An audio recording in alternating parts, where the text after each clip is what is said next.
Have you ever looked at your life after 40 and thought, this is not what I pictured? Life isn't about starting over.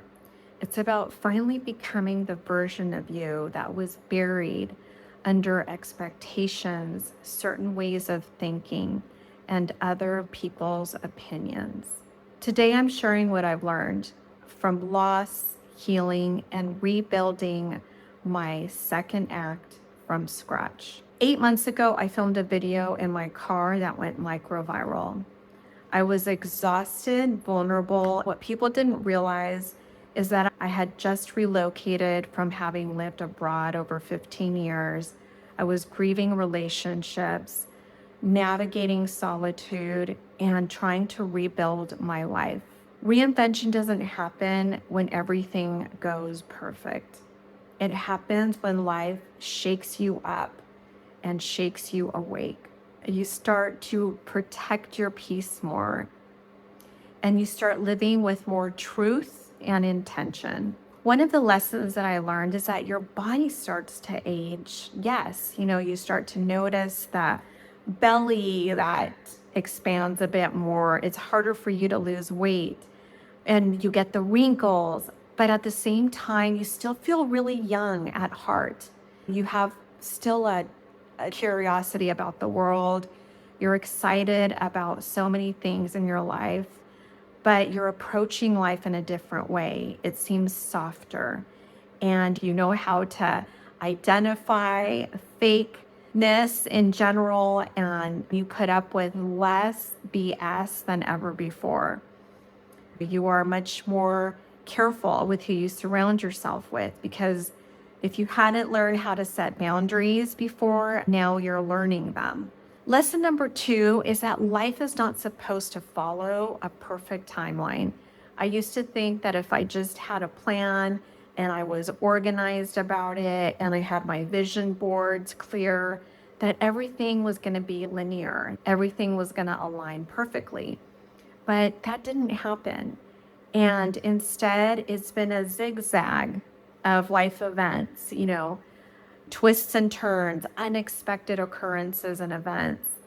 They have been really important wake up calls for me. They have helped me to really take a step back and to reassess, who am I? Where am I really wanting to go in my life? What matters to me? And as you're going through these setbacks and you're sitting with the murkiness and the ugliness of what it could make you feel, you sometimes are put into deep healing without even realizing it. And it really helps you come out of it in a renewed, more clarified, stronger version of yourself if you allow that to happen. It's like your soul is leading you into a new avenue that maybe you weren't conscious and aware of that you needed before or wanted before, but now suddenly you're on that path. Lesson number 3 is that your relationships shift. Your romantic relationships may die. You may outgrow each other and go in different directions, which heartbreak is always painful, but sometimes it's for the best, for your own evolvement. Friendships also can fall off because you've also outgrown each other. Maybe one or the other is realizing that you're just not compatible anymore for various reasons.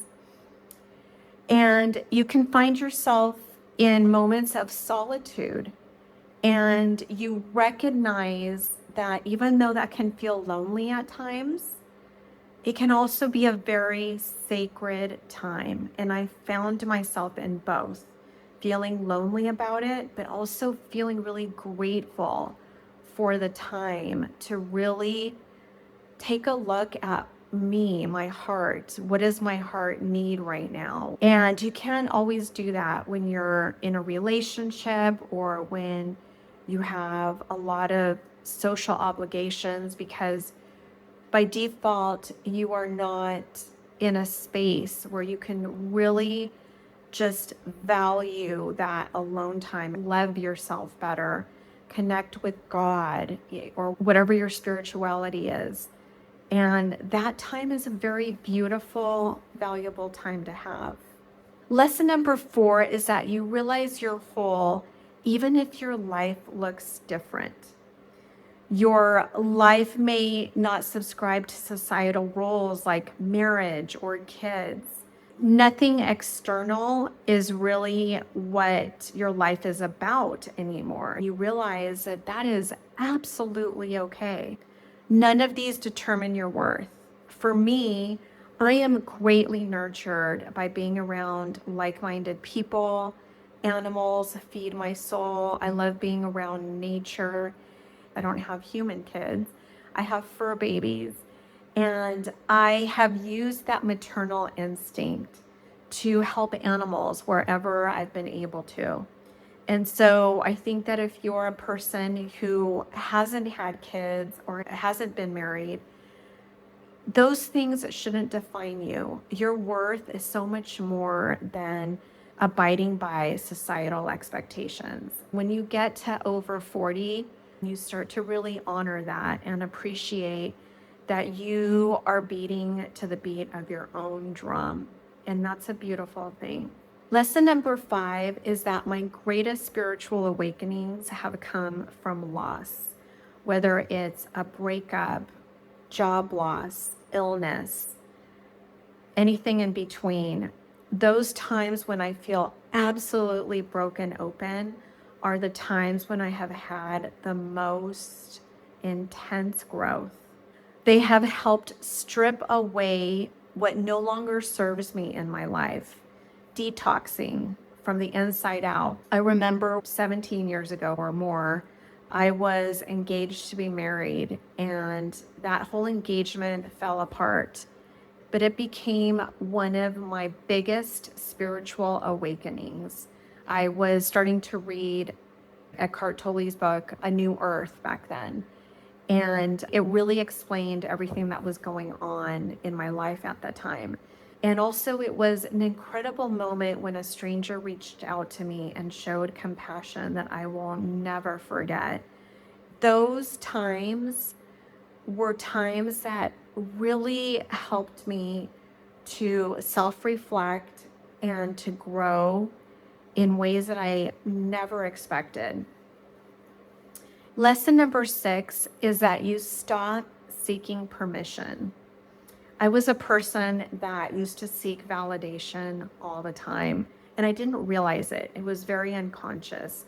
For example, I was really involved in dancing, Latin dancing, when I was younger. And although I absolutely love dancing, it's a big part of who I am, I realized that at the time I was doing it, when I was involved in salsa communities, I was seeking validation. I was waiting for people to say, "Oh, wow, you're such a great dancer." And it was because I didn't feel like I was good enough. It was a very deep-rooted insecurity that I had, that I just wasn't good enough in general. And so I wanted to prove to the outside world that I was at least good enough at dancing. And what it would do is it would take away from just enjoying the actual creativity, the enjoyment of dancing. When I realized that, I took a step back. And now, I don't do dancing on a stage or in a social environment, although I may go back to it later. I now just really enjoy dancing on my own time in my own home when I feel like it. But that was one example of me doing an activity at one point in my life because I was seeking validation. And I'm so glad that I am past that point. Reinvention begins when you choose alignment of who you are and who you want to be over approval of others. Lesson number 7 is that your values shift. Being in alignment with your values. What kind of legacy do you want to leave behind in regards to the type of person you are and the type of person you want to show up as? That's what's important to me now. Living with peace, purpose and still being full of possibility. I'm not dead yet. And with whatever time that I have left, whether it's one day, 2 years, a decade, or a couple decades, if I'm so lucky, I want to live it on purpose. I want to live it with soul alignment and with truth of who I'm supposed to be, and without anyone's approval. So if you've made it this far, you're not behind, you're not too late, you're not starting over. You are stepping into your becoming with courage, possibility, and so much more heart and soul. You are reinventing yourself beautifully. Ask yourself, what truth is my soul asking me to acknowledge right now? I'm going to be opening up some spots for one-on-one support. And if you feel called, there will be an application at the end of this video. I would be honored to help guide you into your next beautiful second act.